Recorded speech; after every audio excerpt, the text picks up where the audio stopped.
मुख्यमंत्री देवेंद्र फडणवीसांनी गडचिरोलीतील कामचुकार आणि निष्क्रिय प्रशासकीय अधिकाऱ्यांवर कारवाई करत चांगल्या अधिकाऱ्यांची नियुक्ती करण्यावर भर दिलाय। गडचिरोलीचे पालकत्व स्वीकारलेल्या मुख्यमंत्री देवेंद्र फडणवीसांनी प्रशासन गतिमान करण्यासाठी भविष्यात चांगले अधिकारी नियुक्त करण्याचे संकेत दिलेत।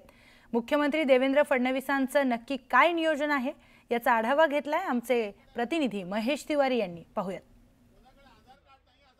गडचिरोली सारख्या एक कठीण जिल्ह्याचं पालकमंत्रीपद मुख्यमंत्री देवेंद्र फडणवीस यांनी स्वीकारलं होतं आणि त्यातूनच त्यांनी या ठिकाणी दुर्गम भागापर्यंत विकासाची गती वाढवण्याचा टार्गेट ठेवत राज्याच्या शेवटच्या टोकावर असलेला हा जिल्हा पहिल्या क्रमांकाचा जिल्हा बनवायचं त्यांचा एक उद्देश आहे।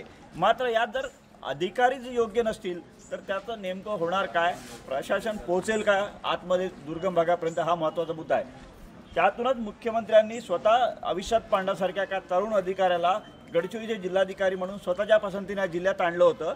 त्यांच्या नेतृत्वात आता या प्रशासनाची जी हालचाल सुरू झालेली असताना चांगले अधिकारी नसल्यामुळे या ठिकाणी प्रशासनाला काम करत असताना सुद्धा काही ठिकाणी अडथळा जाणवत आहे। त्यामुळे जिल्हाधिकारी अविश्वास पांडा यांनी सुद्धा काही अधिकाऱ्यांच्या संदर्भात प्रस्ताव मंत्रालयात पाठवलेले आहेत आणि त्यातूनच RDC सारख्या महत्त्वाच्या पदावरच्या अधिकाऱ्यावर कारवाई झालेली आहे। त्यामुळे येणाऱ्या काळात गडचिरोली जिल्ह्यात आणखी काही अधिकाऱ्यांवर गडांतर आलं किंवा कारवाई झाली तर आश्चर्य वाटायला नको।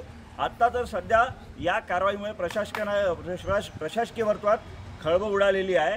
येणाऱ्या काळात गडचिरोलीच्या जिल्हा प्रशासनात आणखी काय घडतं हे बघावं लागेल। मात्र मुख्यमंत्री देवेंद्र फडणवीस यांनी आता ज्या पद्धतीनं गडचिरोलीमध्ये स्वच्छ प्रशासनाचे अधिकारी असावेत आणि गतिमान लोकांपर्यंत जाऊन काम करणारे अधिकारी असावेत हे टार्गेट ठेवून ज्या पद्धतीनं हालचाली केलेल्या आहे, त्यामुळे येणाऱ्या काळात नेमकं काय घडेल हे बघावं लागेल। महेश तिवारी, न्यूज 18 लोकमत, गडचिरोली।